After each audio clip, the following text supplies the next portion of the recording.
प्रिय विद्यार्थियों, आज हम कार्बोक्सिलिक समूह की स्ट्रक्चर एंड बॉन्डिंग के बारे में अध्ययन करेंगे। कार्बोक्सिलिक समूह में दो क्रियात्मक समूह कार्बोनिल व हाइड्रोक्सिल समूह परस्पर सिग्मा बंध के द्वारा जुड़े होते हैं। इसी से इसका नाम कार्बोक्सिलिक अम्ल पड़ा। कार्बोनिल समूह युक्त यौगिक नाभिक स्नेही योगात्मक अभिक्रियाएं प्रदर्शित करते हैं। क्योंकि कार्बोनिल समूह में कार्बन परमाणु की विद्युत ऑक्सीजन से कम होती है, इसलिए कार्बन परमाणु धनावेशित हो जाता है, जिससे इस पर न्यूक्लियोफाइल एडिशन संपन्न होता है। जैसे कि यहाँ प्रदर्शित किया गया है, कार्बोनिल समूह में कार्बन की अपेक्षा ऑक्सीजन की विद्युत अधिक होती है, जिससे पाई इलेक्ट्रॉन ऑक्सीजन की तरफ आकर्षित होते हैं। अतः यहाँ पर कार्बन परमाणु धनावेशित हो जाता है और इस पर न्यूक्लियोफाइल का अटैक होता है, जिसके फलस्वरूप ये न्यूक्लियोफाइल एडिशन संपन्न करते हैं।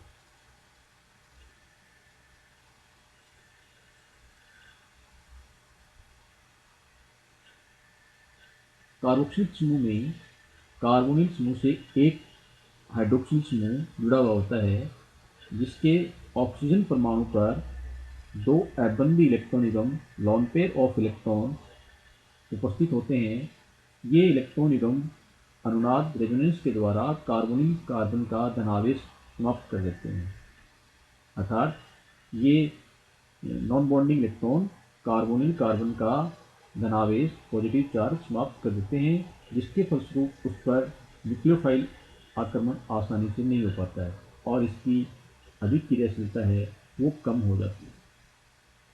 जैसे कि यहाँ पर प्रदर्शित किया गया है, इस प्रकार हम देखते हैं कि हाइड्रोक्सिल समूह की उपस्थिति के कारण से कार्बोनिल समूह की क्रियाशीलता कम हो जाती है।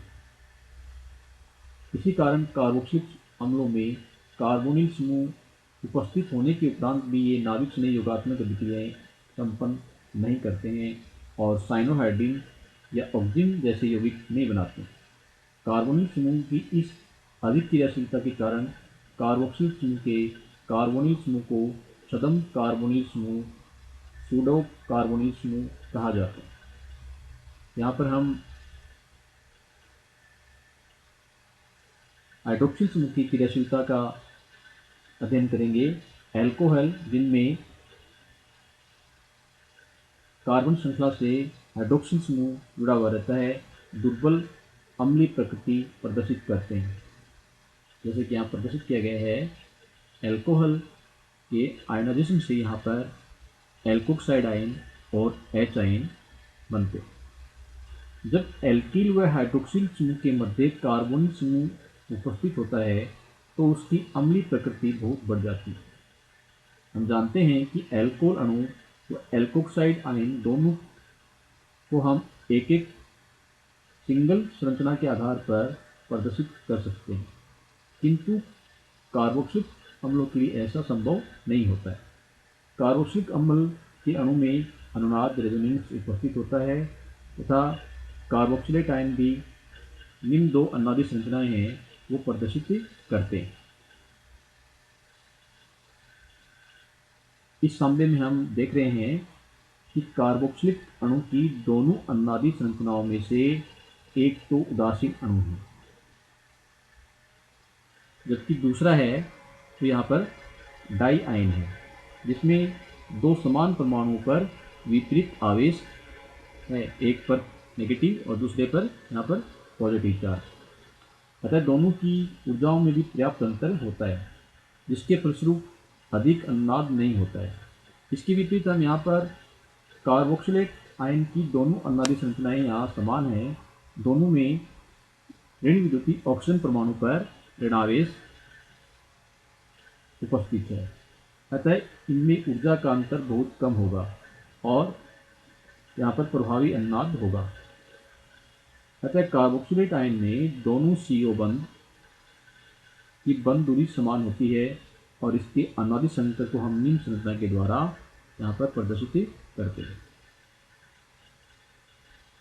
इस प्रकार हम देखते हैं कि कार्बोक्सिलिक अम्ल के अणुओं की तुलना में कार्बोक्सिलेट आयन प्रभावी अनुनाद के कारण अधिक स्थायी हैं, जिससे कार्बोक्सिलिक समूह आयनाइज होकर के कार्बोक्सिलेट आयन के रूप में अधिक रहता है। और यही कारण है कि कार्बनिक यौगिक में सबसे अधिक अम्लीय प्रकृति कार्बोक्सिलिक समूह की ही होती है। अतः हम कह सकते हैं कि कार्बोनिल समूह की उपस्थिति के कारण से OH समूह की क्रियाशीलता बढ़ जाती है। नेक्स्ट, एल्कील व एरिल कार्बोक्सिलिक अम्लों की अम्लता, acidity of alkyl and aryl carboxylic acid. Carboxylic समूह COOH एक अम्लीय समूह की भांति व्यवहार करता है, क्योंकि कार्बोनिल ऑक्सीजन की इलेक्ट्रॉन आकर्षित करने की प्रवृत्ति से कार्बोनिल कार्बन इलेक्ट्रॉन न्यून हो जाता है, जिससे वह हाइड्रोक्सिल ऑक्सीजन से इलेक्ट्रॉन को आकर्षित करता है और ऑक्सीजन परमाणु हाइड्रोजन के इलेक्ट्रॉन को आकर्षित करके उसे प्रोटॉन के रूप में मुक्त कर देते हैं, जैसे कि यहाँ पर प्रदर्शित किया गया है। अर्थात कार्बोनिल ऑक्सीजन की विद्युत ऋणता कार्बन से अधिक होने के कारण से कार्बोनिल समूह के बंध के पाई इलेक्ट्रॉन ऑक्सीजन की ओर विस्थापित हो जाते हैं, जिससे कार्बन परमाणु धनावेशित हो जाते हैं।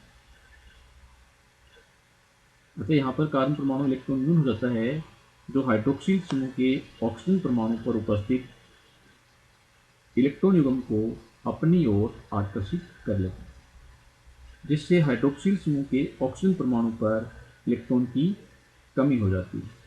अब ये इलेक्ट्रॉन न्यून ऑक्सीजन OH बंध के इलेक्ट्रॉन को अपनी ओर आकर्षित कर लेते हैं तथा हाइड्रोजन परमाणु H आयन प्रोटॉन के रूप में मुक्त कर देता है। इसलिए कार्बोक्सिलिक समूह अम्लीय प्रकृति है वो दर्शाता है। नेक्स्ट, अम्लता पर प्रतिस्थापियों का प्रभाव, effect of substance on acid strength. Carboxylic समूह के एक संयोजकता है वो मुक्त होती है, इससे यदि इलेक्ट्रॉन आकर्षित -I प्रभाव डालने वाला समूह जुड़ा हुआ हो तो कार्बोक्सिलिक समूह के कार्बन पर धनावेश की मात्रा बढ़ती है, जिसके परिणामस्वरूप अम्ल सामर्थ्य में वृद्धि होती है। इसी प्रकार यदि कार्बोक्सिलिक समूह से इलेक्ट्रॉन दाता +I प्रभाव डालने वाला समूह जुड़ा हुआ हो तो कार्बन पर धन आवेश की मात्रा कम हो जाती है और अम्ल सामर्थ्य में कमी होती है।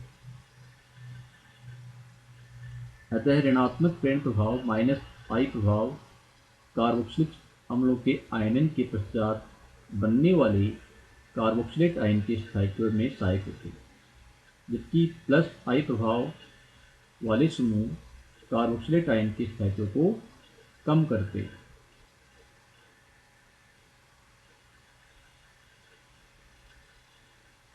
फॉर्मिक एसिड में कार्बोक्सिलिक समूह COH से हाइड्रोजन परमाणु जुड़ा हुआ होता है, जिसका प्रेरण प्रभाव इंडक्टिव इफेक्ट शून्य माना जाता है। इसके विपरीत एसिटिक एसिड में यहाँ पर CH3 मैथिल समूह जुड़ा हुआ है, प्रोपियोनिक एसिड में H3 समूह जुड़ा हुआ है और आइसोब्यूटेरिक एसिड में आइसोप्रोपिल समूह जुड़ा हुआ है। हम जानते हैं कि एल्किल समूह का +I प्रभाव पड़ता है। अतः यहाँ पर फॉर्मिक एसिड का अम्ल सामर्थ्य इन तीनों से अधिक होता है, क्योंकि इनमें यहाँ पर एल्किल समूह हैं वो जुड़े हुए हैं और एल्किल समूह का यहाँ पर +I प्रभाव है वो इधर बढ़ रहा है, जिसके फलस्वरूप इनका अम्ल सामर्थ्य भी इसी क्रम में कम होता है। अतः फॉर्मिक अम्ल इन तीनों से अधिक अम्लीय होता है। इसी प्रकार से यहाँ पर ट्राइफ्लोरोएसिटिक एसिड इन सभी कार्बनिक यौगिकों से अधिक अम्लीय प्रकृति प्रदर्शित करता है, क्योंकि यहाँ पर फ्लोरीन F परमाणु जुड़ा हुआ है, जिसकी विद्युत ऋणता का मान अधिक होता है, अतः इसका -I प्रभाव भी अधिक होता है। इसके फलस्वरूप यहाँ पर प्रोटॉन का निष्कासन आसानी से होता है, अतः इसमें H आयन प्रोटॉन आसानी से मुक्त होता है, इसलिए ट्राईफ्लोरोएसिटिक अम्ल इन सभी से अधिक अम्लीय प्रकृति प्रदर्शित करता है। अर्थात विद्युत ऋणता बढ़ने पर या कार्बोक्सिल समूह से जुड़े हुए परमाणु की विद्युत ऋणता बढ़ने पर -I प्रभाव बढ़ता है, जिसके फलस्वरूप अम्ल सामर्थ्य भी बढ़ता है। Next, physical property. C1 से C10 तक के एल्केनिक एसिड रंगहीन द्रव्य हैं और इससे उच्च सदस्य मोम के समान रंगहीन ठोस पदार्थ होते हैं। प्रथम 3 सदस्य C1 से C3 तीक्ष्ण गंध वाले और C4 से C9 तक के सदस्य सड़े मक्खन जैसी गंध वाले होते हैं और उत्तर एल्केनिक एसिड गंधहीन होते हैं। विलेयता एलिफेटिक कार्बोक्सिलिक अम्लों के प्रथम 4 सदस्य पानी में विलय होते हैं। पेंटेनोइक एसिड और हेक्सेनोइक अम्ल पानी में आंशिक रूप से विलय होते हैं। इससे आगे के सदस्य जल में अघुलनशील होते हैं, क्योंकि अणुभार बढ़ने के साथ साथ हाइड्रोकार्बन भाग बढ़ता जाता है, जो कार्बोक्सिलिक समूह COOH की ध्रुवीय प्रभाव की तीव्रता को कम कर देता है। सभी एल्केनोइक अम्ल कार्बनिक विलायक जैसे ethanol, ether, benzene, carbon tetrachloride में विलय होते हैं। जल में कार्बोक्सिलिक अम्ल की विलयता हाइड्रोजन बनने के कारण से होती है। कवंथनांक। एल्केनिक अम्लों के कवंथनांक उच्च होते हैं। जैसे जैसे अणुभार में वृद्धि होती है, इनके कवंथनांक के मान भी बढ़ते जाते हैं। कार्बोक्सिलिक अम्लों के कवंथनांक समान अणुभार वाले एल्केन, ईथर और एल्कोहल से अधिक होते हैं। कार्बोक्सिलिक अम्ल के अणुओं के मध्य इंटरमोलिकुलर अंतरा अणु हाइड्रोजन बंध एल्कोहल के अणुओं के बीच हाइड्रोजन बंध से अधिक प्रबल होते हैं, क्योंकि अम्ल में OH बंध के समीप कार्बोनिल समूह उपस्थित होता है। इसलिए अम्ल का OH बंध एल्कोहल के OH बंध से अधिक ध्रुवीय होता है। कार्बोक्सिलिक अम्ल के अणु में ध्रुवणता के कारण से कार्बोनिल समूह के ऑक्सीजन पर ऋणावेश आ जाता है और यह ऋणावेशित ऑक्सीजन अन्य अम्ल अणु के धनावेशित हाइड्रोजन के साथ हाइड्रोजन बंध बनाने की क्षमता रखता है। यहाँ पर एसिटिक एसिड के दो अणु हाइड्रोजन बंध के द्वारा एसोसिएट संगुणित होकर के डाइमर बनाते हैं। इसके फलस्वरूप इसका अणुभार है वो बढ़ जाता है।